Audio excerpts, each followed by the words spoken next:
It is Las Vegas, and welcome to Chris Garcia, the Conservative American. Today, I want to talk to you about free and fair trade. I think that the United States, for too long, has been taken advantage of by other countries, and I think that our president-elect is going to do something about that. I think that that has been a problem for too long. I think that the President of the United States, Barack Hussein Obama, has taken advantage of the American people. And we have been taken advantage of why tens of thousands of American jobs have gone overseas, have gone to Mexico. We, the American people, have been neglected. And I believe that that is going to change. I think that President-elect Donald Trump is going to bring jobs back to this country, our country, and it's going to help the American people. I think that that is going to be his primary objective when he takes office. I think it's going to be his primary objective in the first 100 days of his presidency. And I think it's very important for the American people to not allow anything less than to hold him at that standard, to put the American worker first. I think it's very important. I think we've lost too many jobs to Mexico and to other countries where our factories have moved and our jobs have been outsourced to India and Pakistan. I think it is unfair, and I think that we have been on an uneven playing field for years with these other countries. I think that it has to be evened out. I think that it has to be fair. And I think Donald Trump will do that. I am sick and tired of seeing our cities and our small towns decimated, totally decimated by factories closing and by having our American citizens out of work. They have lost their energy. They have lost their belief in the government. And I think it's about time that things change. I think it's about time that we have a government that fights for us and puts the American people first. You drive around to some of these rural towns in Michigan, and Indiana, and Pennsylvania, and Ohio, and West Virginia, and upstate New York, and you just see these small towns devastated, totally devastated. When these plants leave and they don't understand, you're not just laying off 1,000 people. You're not just laying off 1,500 people. You are laying off basically everybody in the town because the local coffee shop makes their money off of the workers that work for that plant. When they go to breakfast, when they go to lunch, when they go to dinner, you're laying off the people at that coffee shop. You're laying off the people at that newspaper company or that newspaper stand. You're laying off more than just the people that work at the plants. You're laying off the local construction workers. You're laying off police officers. You're laying off fire department people. When you close a plant in a small town like that, you're laying off more than just the people that you're laying off at the plant. You're also affecting the children of the workers who depend on their parents to pay for them to go to college, to pay for them to go to private schools.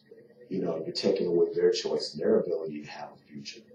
And then they have to dip into their 401ks, and that was supposed to be their retirement. So now they're starting from scratch all over again for what? So that that company can go to Mexico or go to another country and make an extra dollar. All President-elect Donald Trump is trying to do is even the playing field so that those companies have a chance to stay here in the United States of America. And you know, you have these left-wing liberal nuts that are attacking Donald Trump and accusing him for playing favoritism. He's not playing favoritism. He's just setting a standard. He's just setting a standard, and that's all that he's doing. He's just letting these companies know that it will not be business as usual, that you will pay the piper if you decide to move your company out of this country, and that you don't give the American workers and you don't give the American government the first crack to keep your company here. And that's all that he's trying to do. He wants you to think about taking your company and moving it and understand that there will be tariffs. And, my dad used to always tell me every action has a reaction. Everything that you do, it has consequences. And all Donald Trump is, he's tired of watching his people lose their jobs and lose their livelihoods so that these people can go make an extra buck. He's tired of that. And he says there's going to be consequences to you leaving our country. There will be tariffs against your company. There will be taxes against things that you try and import back into our country. And there's absolutely nothing wrong with that. He's just leveling the playing field. He's not playing favorites. He's leveling the playing field because they're saying that it's not free trade, that you should let the market determine, what free trade is. Well, is it free trade or is it one-sided when all of our products are made in China? Is it free trade or is it one-sided when you take our jobs from American citizens and pay Mexican citizens $5 an hour to make those same products? That's not free trade. That's not capitalism. That's one-sided. That's unfair trade. It's hurting the American people and just to make an extra buck. And there's nothing wrong if you want to take your company and you want to go overseas with it or you want to go to Mexico. It's a free country. You can do that. But it's also a free country for me to punish you and tax you if you want to sell those products back to the American people that could have been made in the United States of America. That's free too. That's fair trade too. It's not just fair trade when it's for their country. It's fair trade when it's also for our country. And if you don't understand that, then you don't have a brain. And I want to know the college or the high school that you went to because you don't understand economics and you don't understand fair trade. Fair trade is when both sides win. The United States does not win at all when you take a company, take it out of our country, move it to another country. The American citizens lost jobs. The American government lost taxpayers. And then you want to turn around and sell those products back into the United States. Well, who's supposed to buy it? How can people afford to buy products when they don't have a job? Or are you saying that they're supposed to take a job? They're supposed to pay for the same products.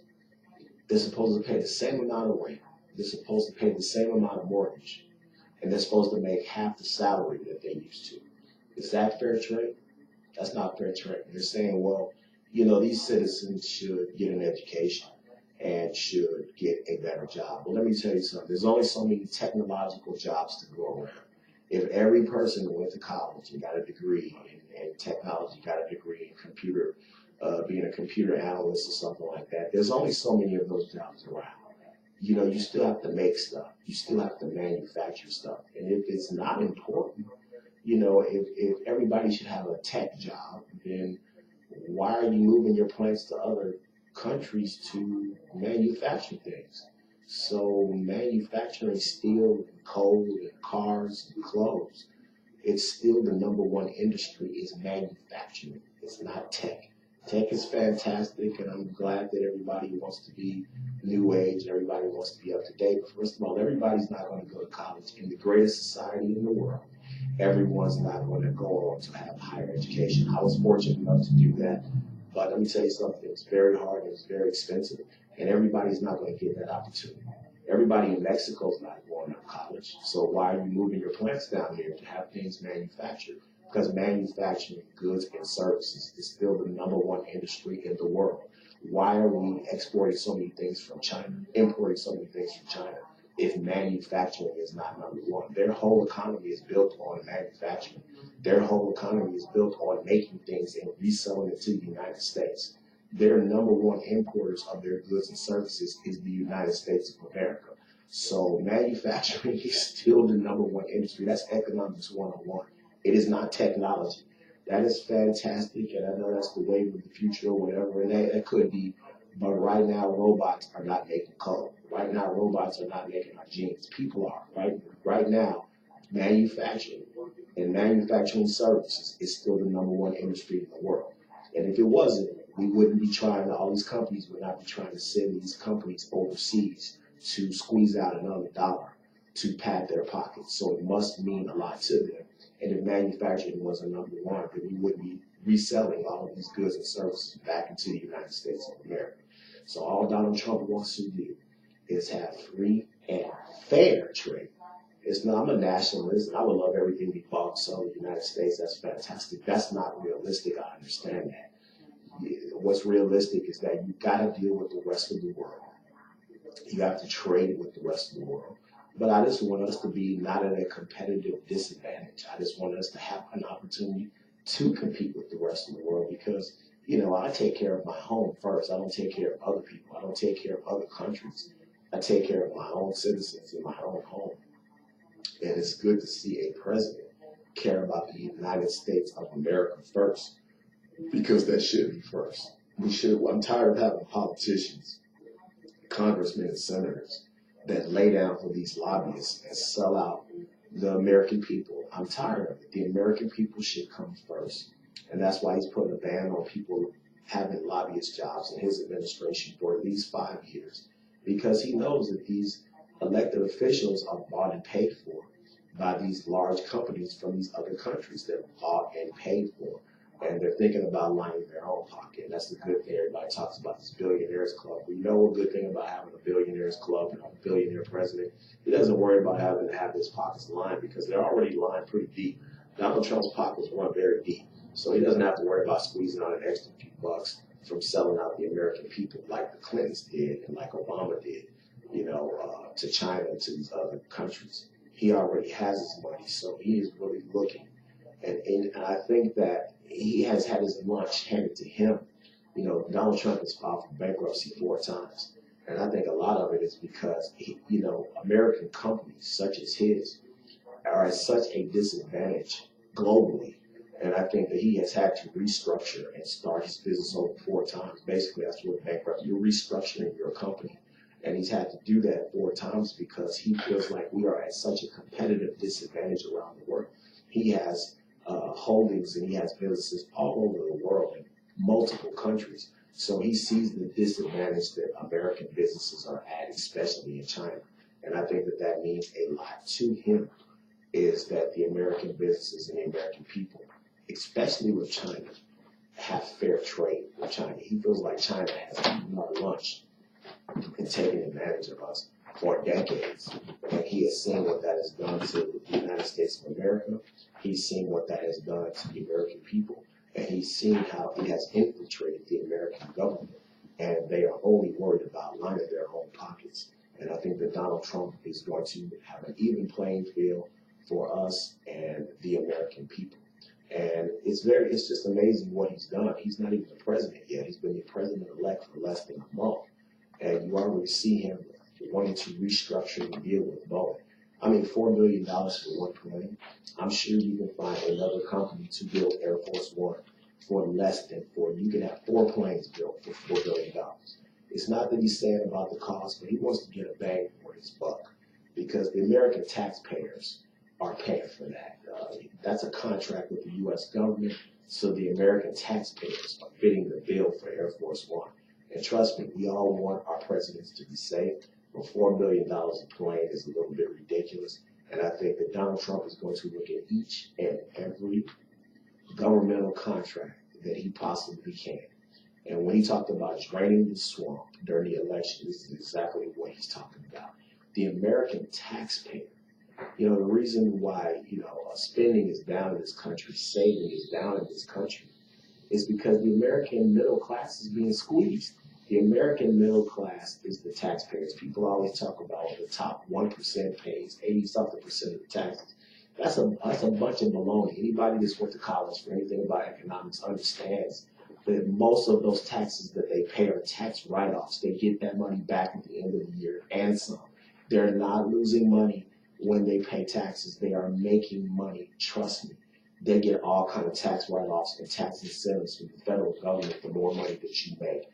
The bulk of the taxes that are paid in this country are paid by the mom and pop stores, are paid by small business owners, are paid by the middle class working man and woman, the forgotten middle class man and woman. So not only do they pay the extraordinary burden of most of the taxes in this country, but then they've seen their wages go down in the last 3 decades. They're paying higher taxes, and they're seeing their jobs shipped overseas.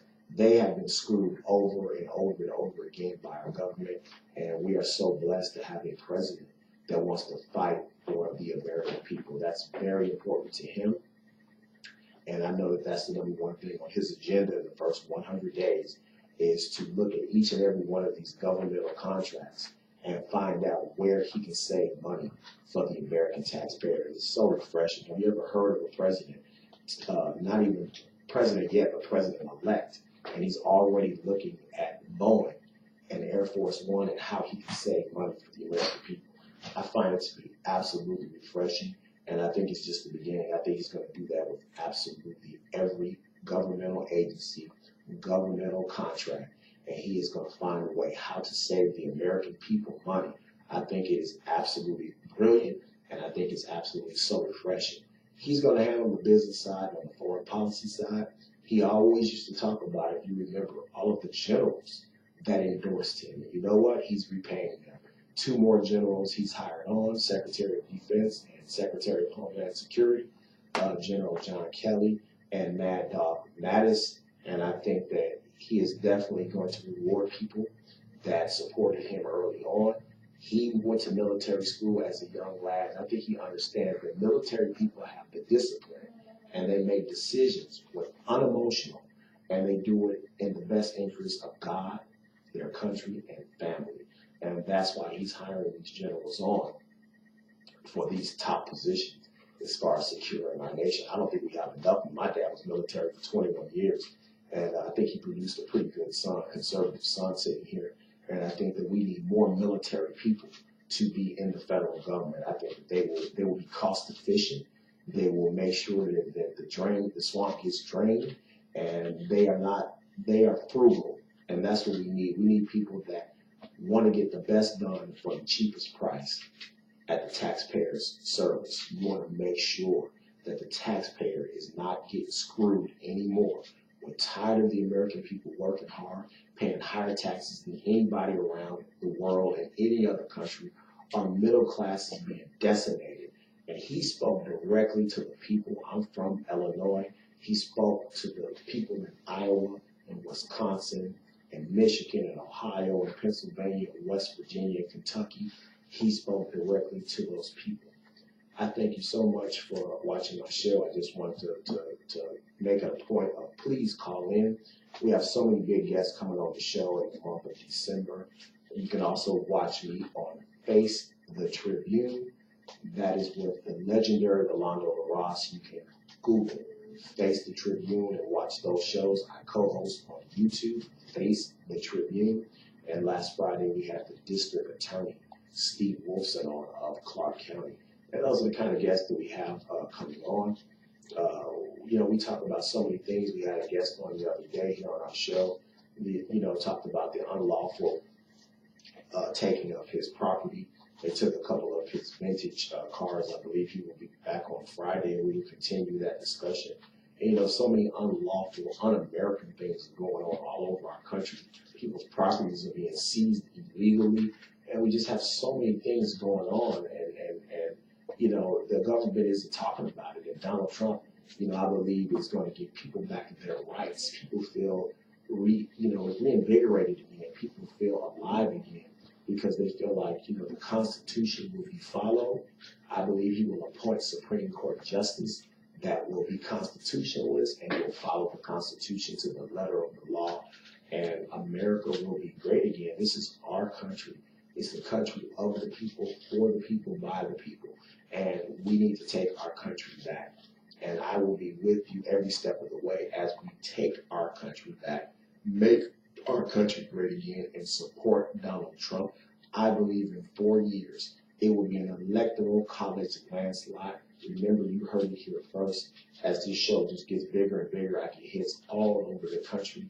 People are encouraging me. Chris, continue to speak the truth, continue to tell the truth, continue to fight for us. And I told you from show 1 to now, almost our 20th show, and our ratings are growing, and more people are getting involved with Chris Garcia, the Conservative American. And you can also watch me as I co-host Face the Tribune. Face the Tribune is on from 12 to 1 o'clock Pacific time. You can listen to us live stream on radiotribune.com, and you can Google Face the Tribune from 12 to 1 o'clock, which I co-host, and the Conservative American, Chris Garcia, from 1 to 1:30. You can Google and watch my shows. They are up every evening, the new shows. Please subscribe to me, Chris Garcia, Conservative American, and watch my shows. Call in 702-983-0711 and talk to me live. You can also hit me up on Facebook. Be part of the revolution. Please subscribe to my show. We're doing big things. And I thank you so much for watching. We continue to bring up issues that are important to the American people. I am a conservative. I am a constitutionalist. I believe America comes first, and I will always fight for you. God bless you. God bless America. And once again, I pay tribute to the 75th anniversary of Pearl Harbor, and we will never forget the loss of life there. We will never forget how we were bombed that day, and so many great patriotic Americans lost their life. I am with you. I am with your family, and I will never forget, and neither will our president-elect. Godspeed to President-elect Donald Trump, and I will see you tomorrow. God bless you. Have a great day.